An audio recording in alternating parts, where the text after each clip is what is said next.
এবার যখন আমরা একটু বয়স জনিত হলাম, বাল্য বয়স শেষ করলাম, যৌবন বয়সে পদার্পণ করলাম, এবার কোন কোন ছেলেরা সৎ সঙ্গ খুঁজে নেয়, আবার কোন সন্তানেরা অসৎ সঙ্গে খুঁজে নেয়, অসৎ বন্ধু খুঁজে নেয়। কথা বলতে হবে ঠিক কিনা?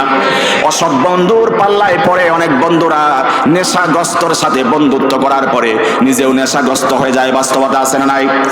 এরকম অনেক নজির আছে।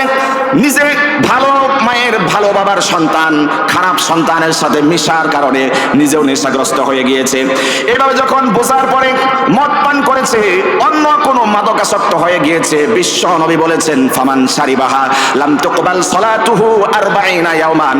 ও আমার উম্মতেরা, একবার যদি কেউ মদের বোতলে চুমুক দাও, একবার চুমুক দেওয়ার কারণে 40টা দিন পর্যন্ত আল্লাহ রাব্বুল আলামিন সিজদা কবুল করবেন না। নাউজুবিল্লাহ। একবার যদি কেউ মদের বোতলে চুমুক দেয়, কতদিন পর্যন্ত সিজদা কবুল হবে না? জোরে বলতে হবে।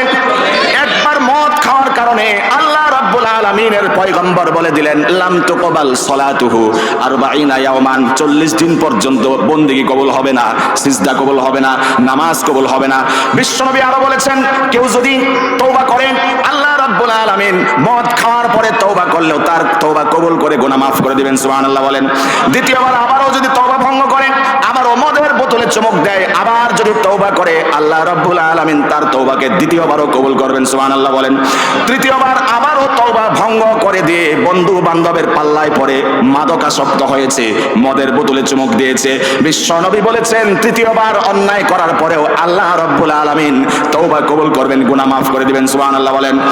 আর যদি চতুর্থবার আবারও তওবা ভঙ্গ করে, আবারও যদি মদের বোতলে চুমুক দেয়, বিশ্ব নবী বলেছেন আর ক্ষমা নাই, আর ক্ষমা নাই, বরং তার জন্য নাহরুল খাবালের ব্যবস্থা রয়েছে। নাউজুবিল্লাহ বলেন।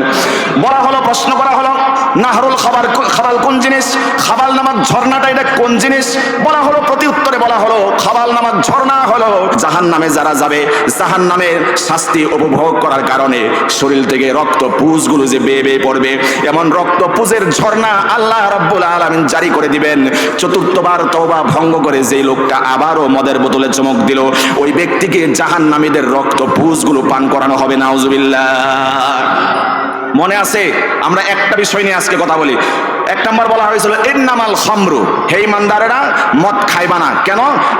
তার কারণ হচ্ছে রিজসুন, এটা কি নাপাক? নাপাক। আওয়াজ করে বলেন। আমরা বলছিলাম শরীরে যেমন পেশাব পায়খানা নাপাক হওয়ার কারণে শরীরে লাগলে নামাজ হয় না, ঠিক তেমনি ভাবে হাবিবের ভাষ্য মোতাবেক কেউ যদি মদ খায়, একবার মদ খাইলে 40 দিন তার সিজদা কবুল হয় না। চিল্লায় বলেন নাউজুবিল্লাহ।